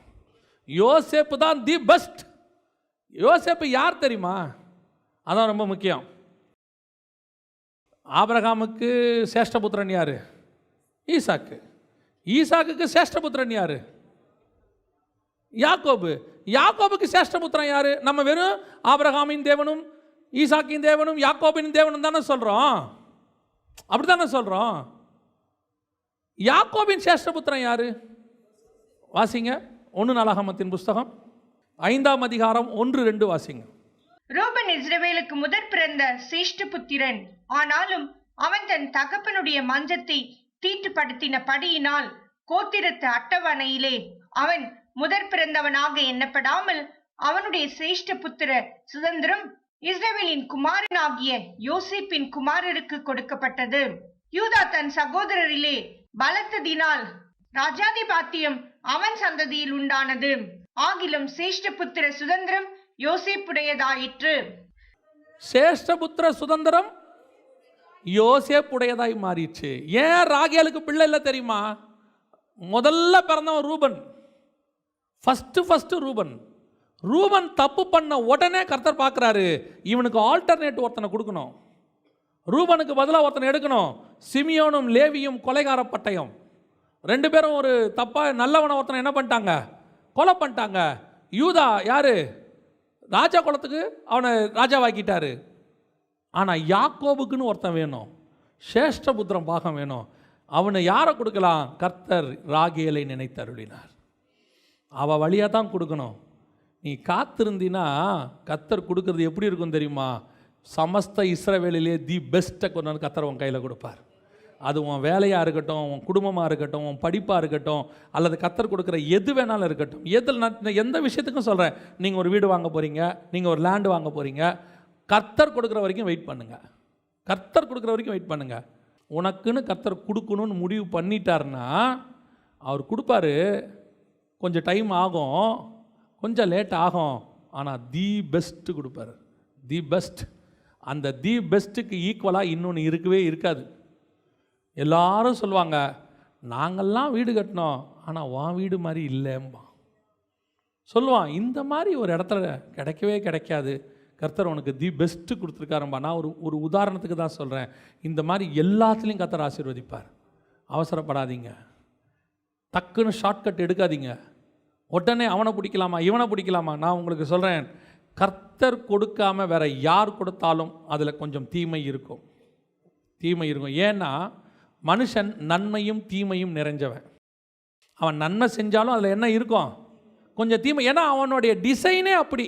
அவன் நன்மை தீமை அறியத்தக்க பழத்தை சாப்பிட்டதுனால அவன் என்ன செஞ்சாலும் அதில் என்ன இருக்கும்? நான் சொல்கிறது உன் தாய் தகப்பனா கூட இருக்கும். யாராக இருந்தாலும் உனக்கு நன்மைன்னு செஞ்சாங்கன்னா அவங்க நன்மை தான் செய்வாங்க. ஆனால் அதில் என்ன இருக்கும்? ஒரு சின்ன தீமை இருக்கும். அவங்க அது தெரிஞ்சு செய்யலை, ஆனால் அது உள்ள அது இருக்குது. ஏன்னா அவங்க டிசைன் அப்படி. தேவன் உனக்கு ஒன்று செஞ்சார்னா அதில் தீமை என்பதே இருக்காது. ஏன்னா தேவன்கிட்ட தீமை என்பதே கிடையாது. அவர் டிசைன் அப்படி. அதுக்கு தான் பைபிள் சொல்லுது, தேவன் ஆசீர்வதிக்கும் போது அதோட எதை கூட்ட மாட்டார்? வேதனையை கூட்ட மாட்டார். அவர் கொடுக்குற ஆசீர்வாதத்தில் என்ன இருக்காது? வேதனையே இருக்காது. ஒரு ப்ராப்ளம் இருக்காது. நான் உங்களுக்கு சொல்லுவேன், கர்த்தர் நடத்தும் போது போராட்டம் இருக்கும், பிரச்சனை இருக்கும், எதிர்ப்புகள் இருக்கும், எல்லாம் இருக்கும். அதுக்கு நடுவில் ஒரு பெரிய சமாதானம் இருக்கும். அந்த பெரிய சமாதானம் ஒன்று இருக்கும். அது உங்களை தட்டி போட்டு போயிட்டே இருக்கும். ஓடிக்கிட்டே இருப்பீங்க. எல்லாரும் மாதிரி தான் இருக்கும். எல்லாரும் வந்து உன்னை கேட்பான், எங்களை மாதிரியே தான் உனக்கும் என்ன இருக்குது? பிரச்சனை இருக்குது. ஆனால் நீ மட்டும் சமாதானமாக இருக்கிறியே, நீ மட்டும் சந்தோஷமாக இருக்கிறியே. அதை விட ரொம்ப ஒன்று கேட்பான், நீ மட்டும் சிரிச்சுனே இருக்கிறியம்பான். அதை அவன் பார்த்துனே இருந்திருப்பான். எப்படி அவன் சிரிச்சுக்கிட்டே இருக்கிறான்? புரியுதா உங்களுக்கு? ஆனால் இவனையும் பேஸ் பண்ணிக்கிட்டு, இவனுக்கும் சோத்திரம் பண்ணிக்கிட்டு, பிரைஸ்லார் சொல்லிக்கிட்டு, சிரிச்சுக்கிட்டு, இதெல்லாம் தாண்டி நம்ம முகத்தில் கர்த்தர் ஒரு சந்தோஷத்தை வச்சுருவார். நம்மளை பார்த்தா அவனுக்கு பொறாமையாக இருக்கும். என்னடா அவன் இவ்வளோ சந்தோஷமாக என்ன பண்ணாலும் சந்தோஷமாக இருக்கானே. அந்த சந்தோஷம் எங்களால் உண்டானது அல்ல, காத்திருக்குதலுக்கு கர்த்தர் கொடுத்த சந்தோஷம். பொறுமையாக இருந்ததுக்கு கர்த்தர் உயர்த்தின சந்தோஷம். இன்னைய வரைக்கும் என்கிட்ட அடுத்த என்ன செய்ய போகிறோன்னு பிளான் எனக்கு இது வரைக்கும் எப்போவுமே கிடையாது. நான் யோசிக்கவும் மாட்டேன், அது எனக்கு தேவையும் இல்லை. நான் என்ன செய்ய வேண்டும் என்பதை பரலோகம் செஞ்சு வச்சுருக்கேன். அது தானாக செஞ்சுட்டு போவோம். நம்ம ஏந்திரிச்சோமா, குளித்தோமா, சந்தோஷமாக சாப்பிட்டோமா, அது சொல்கிற வேலையை செஞ்சோமா, தூங்கணுமான்னு போய்கிட்டே இருக்கணும். எதுக்கு 25 வருஷம் கழித்து வரப்போகிறதெல்லாம் மண்டல் தூக்கி போடணும் இல்லையா? அதனால தான் இவ்வளோ விளைவு. ஆண்டவர் ஏற்ற நேரத்தில் உங்களை நிச்சயம் உயர்த்துவார். நியமித்திருக்கிற காரியங்களை கொண்டு வந்து கொடுப்பார். 10வது வயசுக்குன்னு ஒன்று வச்சார், 20ஆவதுக்குன்னு வச்சார், 60க்குன்னு ஒன்று வச்சுருப்பார், 70க்குன்னு ஒன்று வச்சுருப்பார். அது காலத்தில் அது வந்து சேரும். நீ வேணானாலும் கர்த்தர் கொடுப்பார். வேணும்னு சொல்லி போராடி முன்னாடி வாங்கினீங்கன்னா அது தானாக இருக்கும், வழியில் கிடக்கும், விரியனாக இருக்கும். காலமெல்லாம் பிரச்சனை, காலை சுற்றின பாம்பும்பாங்க. பார்த்துருக்கியா? தேவையில்லாததை முன்னாடியே கூட்டு வந்துட்டீங்கன்னா அது என்ன செய்யும்? காலை சுற்றின பாம்பு சுற்றிக்கிட்டே இருக்கும். தேவன் உனக்காய் தருகிற வரைக்கும் பொறுமையாக என்ன செய்?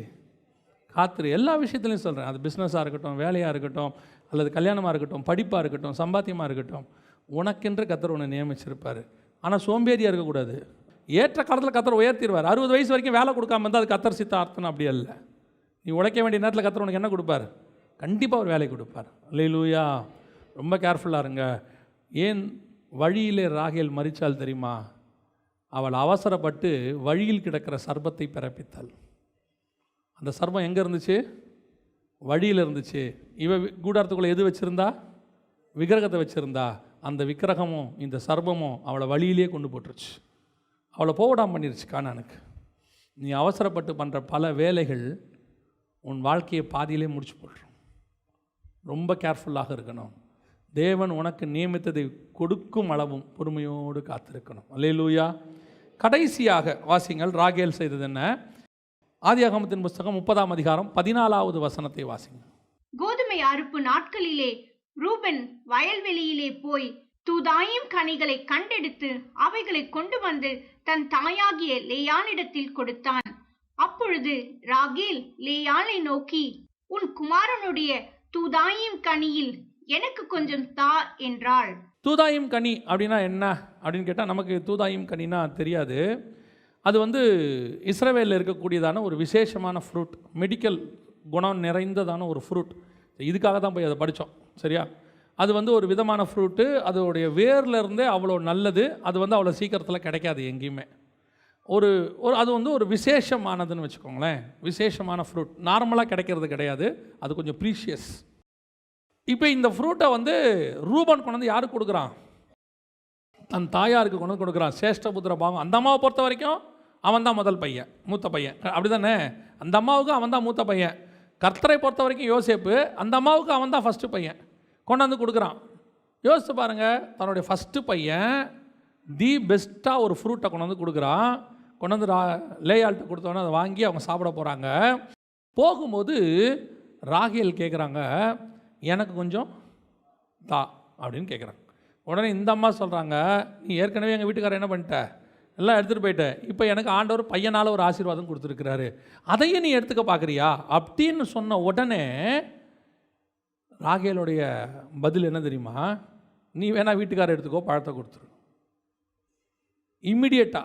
இம்மிடியேட்டாக. ஏன் லேயால் கானான் வரைக்கும் போனா தெரியுமா? நம்ம ராகேல் போகலைன்னு பார்க்குறோமே, உண்மை. ஏன் லேயால் கல்லறை வரைக்கும் போனா தெரியுமா? தான் பையன் த பெஸ்ட்டு ஃப்ரூட்டை முதல் பையன், மூத்த பையன் கொண்டாந்து கொடுக்குறா. அவள் இதையும் வைக்கிறா. வச்சுட்டு தன் கணவனையும் பார்க்குறா.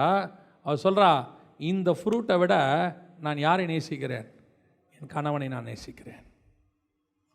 இதுதான் சபை இயேசுவினிடத்தில் காட்ட வேண்டியதான அன்பு. இந்த பூமியில் தி பெஸ்ட்டு உனக்கு வரும், தி பெஸ்ட்டு வரும். கொடுக்குறவங்க யார்? தி பெஸ்ட்டு பர்சனாக இருப்பாங்க. ஆனால் அவர்கள் கொடுத்ததை தேவனுக்கு என்று இழக்க நீ தயாரானால் உன் பிரயாணம் கானான் வரைக்கும் ரெடியாக இருக்குன்னு அர்த்தம். இன்றைக்கி நிறைய பேர் எங்கே மிஸ்டேக் பண்ணுறாங்க? தூதாயும் நற்கனியை இயேசுவா இந்த உலகத்தில் இருக்கிற தூதாயும் நற்கனியானா 99% எதில் வீழ்ச்சி அடையுது? தூதாயும் நற்கனியில் வீழ்ச்சி அடையுது. ஆரம்பிக்கும் போது நல்ல ஆரம்பம். ராகேலுக்கும், எங்கள் அப்பா வீட்டிலேருந்து ஒன்றும் வேணாம், எதுவும் தேவையில்லை, நாங்கள் புறப்பட்டு வரோம், நாங்கள் திருப்பி போக மாட்டோம், உங்கள் கூடவே இருக்கிறோம். டெடிக்கேஷன், நல்ல டெடிக்கேஷன். நடுவில் கொஞ்சம் தூதாயும் நற்கனி வருது, நடுவில் தி பெஸ்ட்டு ஒன்று வருது, நடுவில் கொஞ்சம் விலையேற பெற்றது வருது. அதையெல்லாம் பார்த்த உடனே யாக்கோபா தூதாயும் நற்கனியா, இயேசுவா உலக ஆசீர்வாதமா? உலக ஆசீர்வாதத்துலேயும் மேன்மையானது இதுவா அதுவானும் போது நிறைய பேருக்கு தடுமாற்றம். நிறைய பேர் தூதாயும் நற்கனியை செலக்ட் பண்ணிடுறாங்க, இயேசுவை விட்டுறாங்க. அதான் ஆண்டவர் கேட்குறாரு, நீங்கள் என்னை விட்டு போவதற்கு நான் என்ன தீங்கு செய்தேன்? இன்னைக்கு எத்தனை பேர் ஆண்டவர் விட்டு தூரம் போயிட்டோம்? எத்தனை பேர் உலகத்தில் இருக்கிறதான மேன்மையை கருதி போயிட்டோம்? கர்த்தர் சபைக்குள்ளே வீட்டுக்குள்ளே எது வரக்கூடாதுங்கிறாரோ அதெல்லாம் இன்றைக்கி வருது.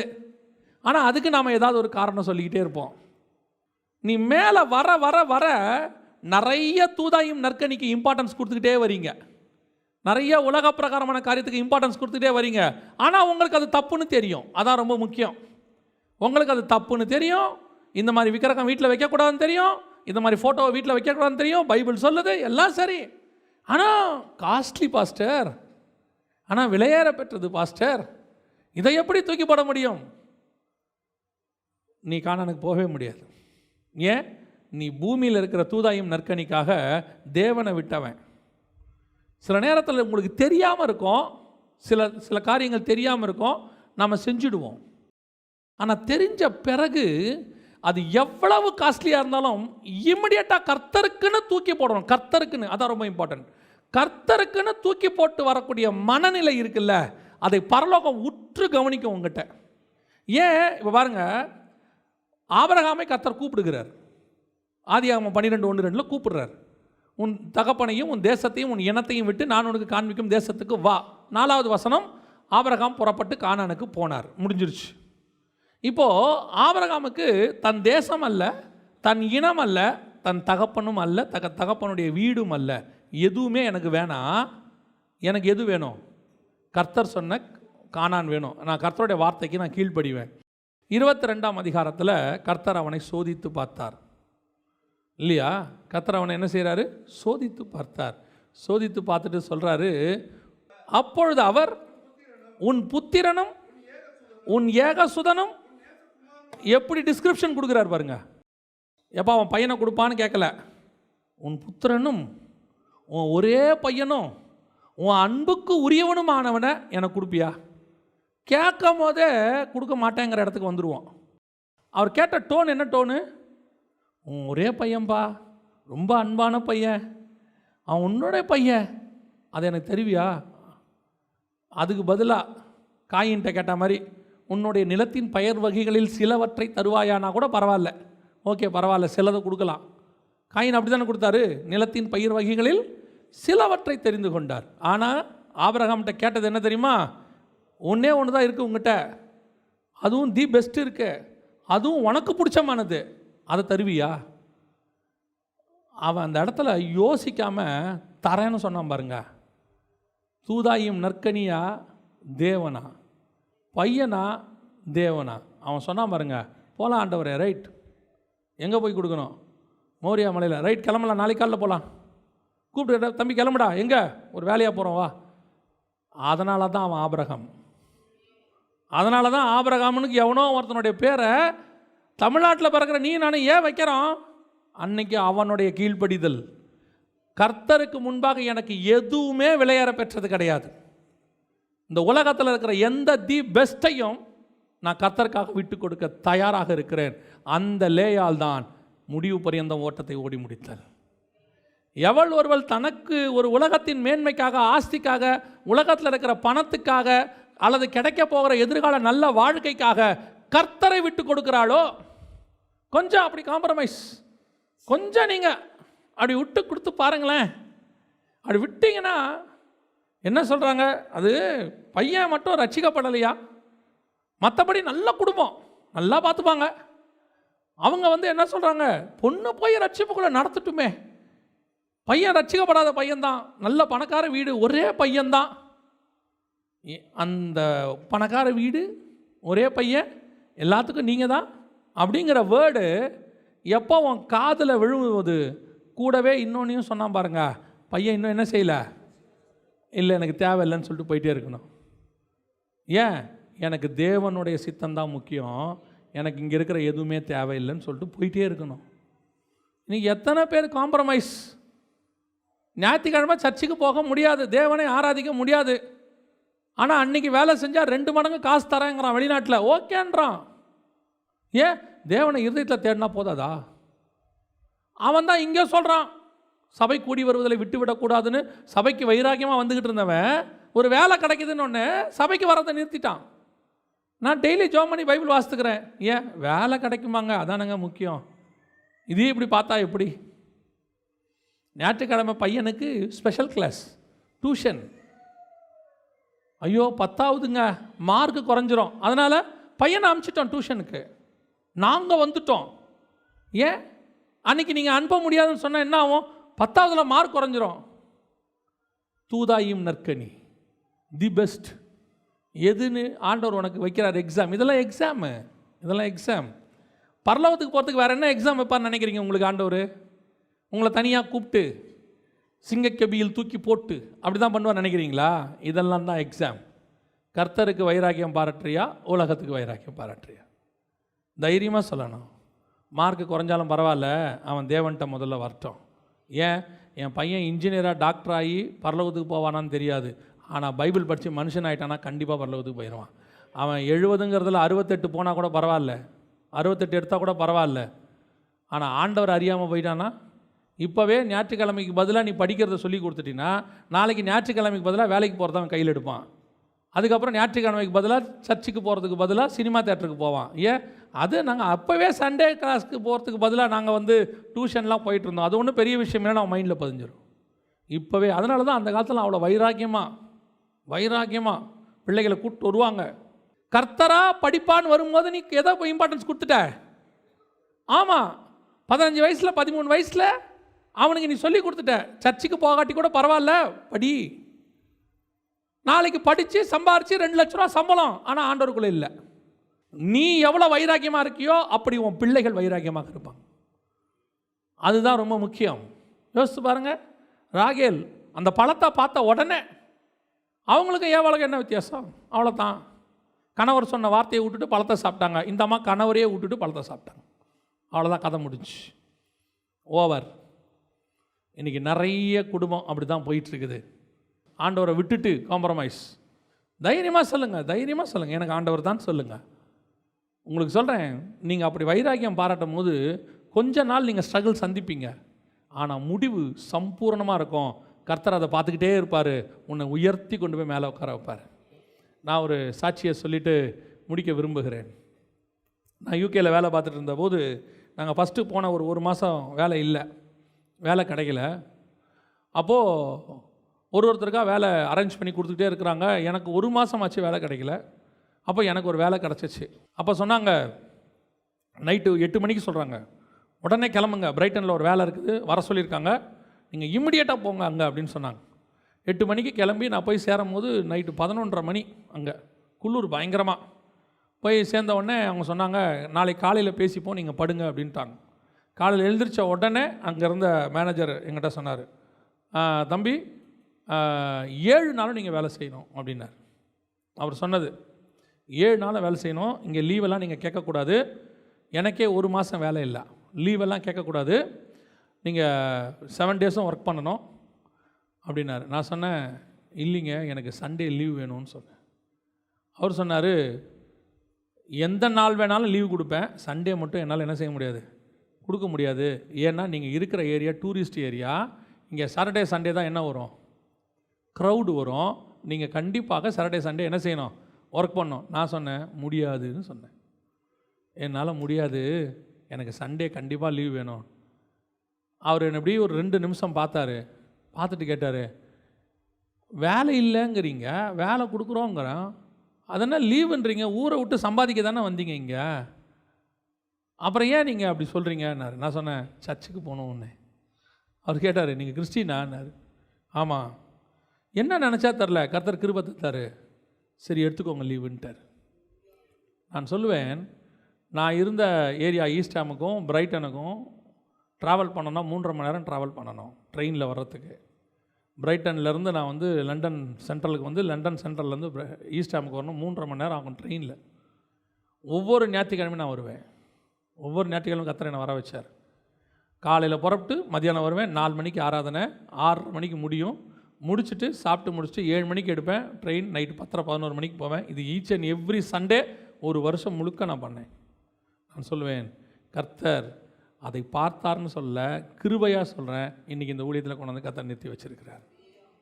நீங்கள் கொஞ்சத்தில் உண்மையாக இருந்து பாருங்கள், வைராக்கியமாக இருந்து பாருங்கள், தேவன் உங்களை உயர்த்தாமல் போகவே மாட்டார்.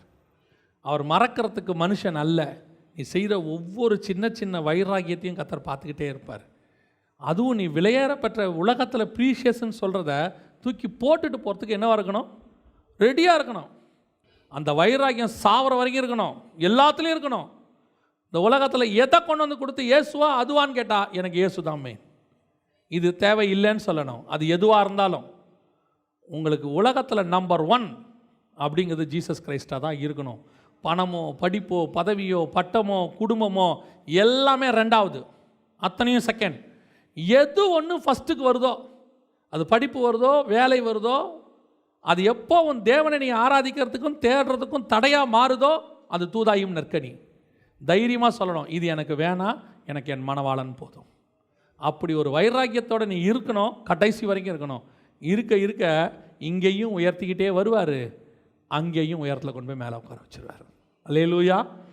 நம்ம ஜெபம் பண்ண போகிற தேவ சமூகத்தில் நம்முடைய பிரயாணம் வழியில் முடியுதா, முடிவு பரியந்தம் போகுதா? அதுதான் நம்முடைய கேள்வி. நம்ம கூட புறப்பட்டவங்க எத்தனையோ பேர் வழியிலேயே மரித்து போனார்கள். இந்த உலகத்தில் உள்ள காரியங்கள் அவர்களை இழுத்து போட்டுருச்சு. எல்லா கண்களை மூடி ஜெபம் பண்ணுவோம். உங்கள் இருதயத்தை ஆராய்ந்து பாருங்கள். நீங்கள் வழியில் பிரயாணப்பட்டுக்கிட்டு இருக்கிறீங்களா, இல்லை உங்கள் பிரயாணம் ஏதாவது மரத்தடிக்கையில் முடிஞ்சிருச்சான்னு பாருங்கள். நிறைய பேரோட பிரயாணம் மரத்தடியில் முடிஞ்சிருச்சு.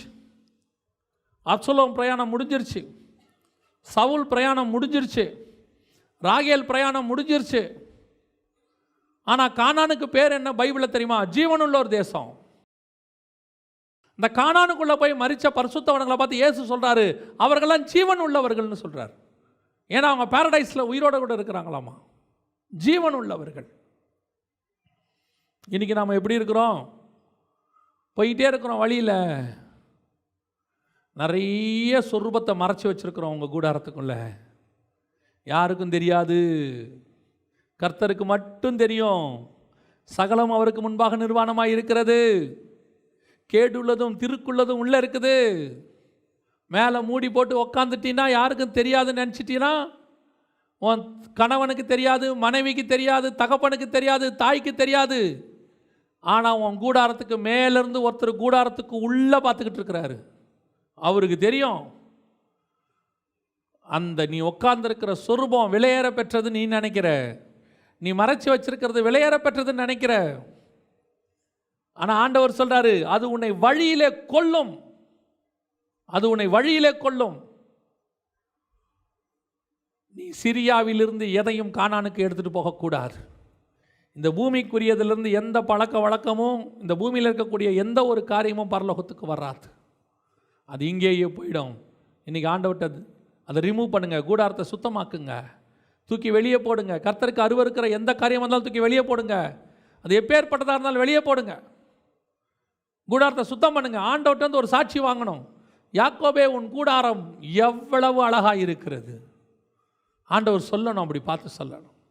ரெண்டாவது, நீங்கள் எதுக்கு முக்கியத்துவம் கொடுக்கிறீர்கள்? கர்த்தருடைய நேரத்திற்கா, இல்லை உங்கள் சித்தத்துக்கா? எல்லாரும் பிள்ளை பிறக்குது, எனக்கும் பிள்ளை பிறக்கணும். நீ வெயிட் பண்ணு.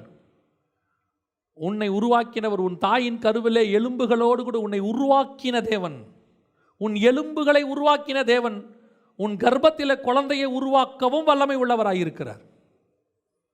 நிறைய பேர் இந்த அவசரப்பட்டு சைட் போய் பல வேதனையான உபயாந்திரங்களை கையாண்டு ஐவி மெத்தட் மாதிரி நிறைய விஷயங்களுக்கு போய் தங்கள் சரீரத்தை குத்தி வேதனைப்பட்டு ஒரு குழந்தையை பெற்றெடுக்கிறாங்க.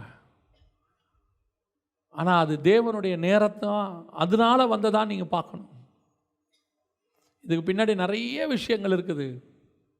நான் சொல்கிறேன், உன்னை உருவாக்கினவர் உனக்கு குழந்தை கொடுப்பதற்கான நேரத்தையும் அவர் ரெடி பண்ணி வச்சு தான் இருக்கிறார். இந்த காலம் குழந்தைகள் கருத்தரிக்கிறது கஷ்டப்படுற காலம். எல்லாரும் மாதிரியும் தான் எனக்கு குழந்தை இல்லை அப்படின்னு நீ நினைக்காத. ரெபேக்கா மாதிரி நினை, என்னுடைய மாமியாருக்கு இல்லாவிட்டாலும் பரவாயில்லை, எனக்கு கர்த்தர் கொடுப்பார். அவர் கொடுக்குற வரைக்கும் நான் காத்திருப்பேன். நான் முறுமுறுக்க மாட்டேன், நான் அவசரப்பட மாட்டேன். நான் அவசரப்பட்டு ராகேலை போல தானை பெற்றெடுக்க மாட்டேன்.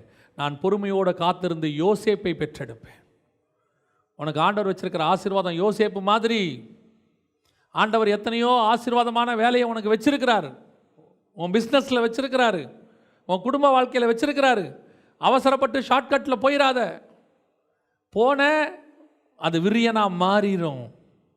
வழியில் கிடக்கிற விரியன் அது கடைசியில் உன்னை வழியிலேயே கொன்று போடும். கடைசியாக இந்த உலகத்தில் எதை மேன்மையாக கொடுத்தாலும் தைரியமாக சொல்ல, எனக்கு வேண்டாம், எனக்கு என் இயேசு போதும். ஏன் சிரியா தேசத்தில் ஒன்றும் இல்லாமல் கோலும் கையுமா யோர்தானை கடந்து போன உன்னையும் உன் கணவனையும் பெரிய பரிவாரமாக மாற்றினவர் ஒருத்தர் இருக்கிறார். பெரிய பரிவாரமாக மாற்றினவர் அவர். அவருக்கு முன்னாடி இந்த பூமியில் இருக்கிற எந்த தூதாயும் நற்கனியும் மேன்மையானது அல்ல. ஏன்னா இது அழிய போகிற பூமி. காண்கிற யாவும் அநித்தியமானவைகள், காணாதவைகளோ நித்தியம். உன்னை ஆண்டவர் நித்தியத்துக்கு அழைச்சிருக்கிறாரு, காணானுக்கு அழைச்சிருக்கிறார், பரம காணானுக்கு. நீ இங்கே பார்க்குற எல்லா அநித்தியம். அதை ஆண்டவர் உனக்கு அனுபவிக்க கொடுத்தாரு, அனுபவிச்சுக்கோ. ஆனால் அதுக்காக ஆண்டவரை விட்டுறாத. அதுக்காக ஆண்டவரை விட்டுறக்கூடாது. ஒரு நாள் கூட விடக்கூடாது. ராகேல் மாதிரி ஒரே ஒரு நாள் கூட ஆண்டவரை விட்டு கொடுக்கக்கூடாது. வேலையா கர்த்தரை ஆராதிக்கிறதா? கர்த்தரை ஆராதிக்கிறது தான் முக்கியம். படிப்பா கர்த்தரை ஆராதிக்கிறதா? கர்த்தரை ஆராதிக்கிறதா முக்கியம். பணமா கர்த்தரை ஆராதிக்கிறதா? கர்த்தரை ஆராதிக்கிறதா முக்கியம். தைரியமாக சொல்லு, இன்னைக்கு நான் ஆண்டவரை தேடுற நாள், எதா இருந்தாலும் அப்புறம் பேசுங்கன்னு சொல்லு. ஆண்டவர் உன்னின் வைராகியத்தை கர்த்தர் ஆசீர்வதிப்பார். அது சின்ன வைராகியம்தான், ஆனால் கர்த்தர் பெரியதாய் அதை நினைப்பார். அவருடைய பார்வையில் அது பெருசாக இருக்கும். நம்ம ஜெபம் பண்ணலாமா?